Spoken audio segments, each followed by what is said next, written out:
Hi everyone, for today's video, pupunta tayo sa bagong palengke at titignan na rin natin yung progress ng mga pwesto natin doon, especially yung pwesto natin kung okay na siya. Kaya sige, samahan niyo ako magpunta sa ating bagong palengke.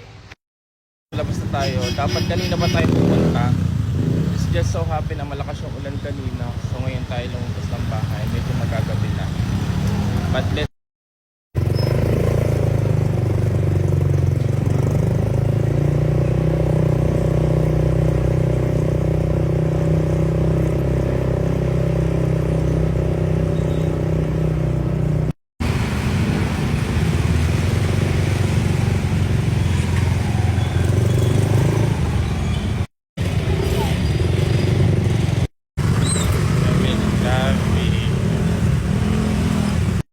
So from palengke talaga namin, yung talagang palengke talaga ng Santa Maria, siguro 3 to 5 minutes ng biyahe lang or lakad or motor, makakapunta ka na sa pansamantalang bagong palengke. So dito muna kami for the meantime hanggang ginagawa pa yung bagong palengke. So ito na siya guys. Yan, kung mapapansin nyo, maraming nakapark. Mga ginagawa yan. So on progress pa lahat. Medyo gabi na, pero nakita mo na marami pa rin gumagawa. So ito yung location ng bagong or pansamantalang palengke ng Santa Maria. So pasukin natin siya.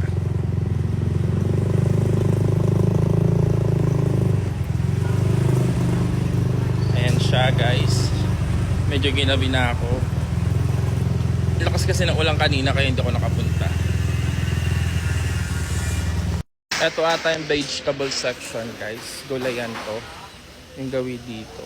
Ayan ginagawa na. So gabi na marami pa rin gumagawa.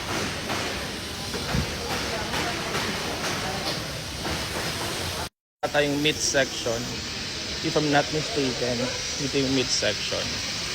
Tapos dito naman yung fish section. Puro tilapia dito. Yan, gabi na may gumagawa pa din. Eh, nandito pa sila Mama Sharon, no? Nagpapagawa pa.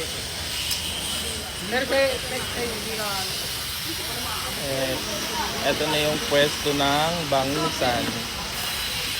Pwesto namin. Yan ang pwesto namin.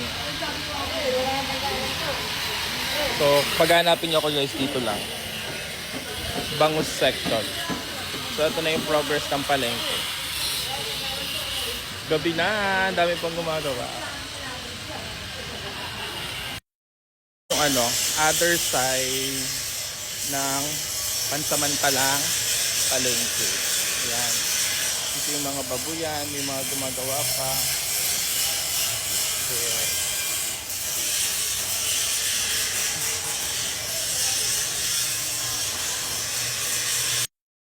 Tapos ito yung bakanting lote sa likod ng palengke.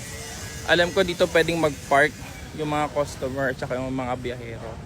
So, ito yung total na ginagawa ngayon na pansamantalang palengke hanggat ginagawa pa yung bagong palengke. Ayun guys, sana puntahan nyo kami dito. Tanghalikin yung pansamantalang palengke natin. Sana dito kayo bumili, especially sa Bangusan kung saan nakapwesto kami. So, starting October 1 ata, dito na kami. Kaya see you guys!